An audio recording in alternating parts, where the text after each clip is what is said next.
इंदिरा एकादशी की महिमा। नमस्कार और स्वागत है आप सभी का। आश्विन मास के कृष्ण पक्ष की एकादशी, जिसे हम इंदिरा एकादशी के नाम से जानते हैं, इस साल 17 सितंबर 2025 बुधवार को मनाई जाएगी।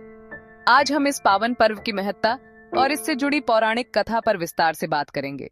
एकादशी तिथि का समय। ज्योतिषीय गणना के अनुसार इंदिरा एकादशी तिथि का आरंभ 17 सितंबर बुधवार को सुबह 12:21 पर होगा और इसका समापन उसी दिन रात 11:29 पर होगा। उदया तिथि के नियमों के अनुसार व्रत इसी दिन रखा जाएगा। व्रत का पारण अगले दिन यानी 18 सितंबर 2025 गुरुवार को सुबह 6:07 से 8:34 के बीच किया जाना शुभ रहेगा। इंदिरा एकादशी का महत्व। मान्यता है कि यह एकादशी व्रत पितरों को अधोगति से मुक्ति दिलाता है और उनके पापों का नाश करता है।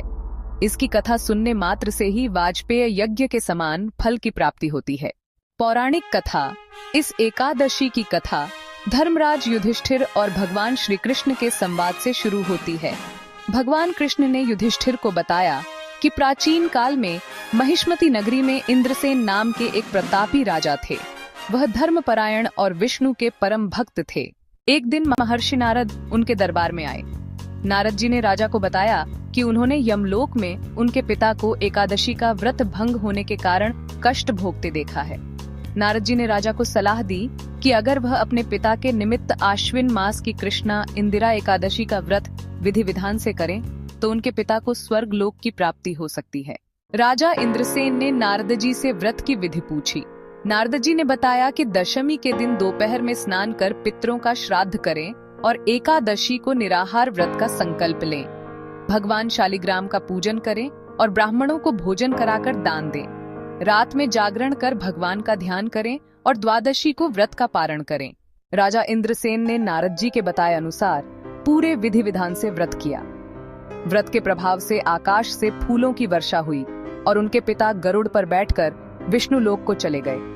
राजा इंद्रसेन ने भी इस व्रत के पुण्य से निष्कंटक राज्य किया और अंत में स्वयं स्वर्ग लोक को प्राप्त हुए।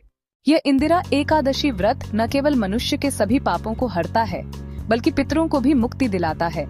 इसकी कथा पढ़ने और सुनने से व्यक्ति सभी भोगों को भोग कर अंत में वैकुंठ धाम को प्राप्त करता है। नाड़ी वैद्य पंडित डॉ. नागेंद्र नारायण शर्मा की तरफ से यह जानकारी। आज के लिए बस इतना ही। धर्म और आध्यात्म से जुड़ी ऐसी ही और जानकारियों के लिए बने रहिए हमारे साथ। नमस्कार।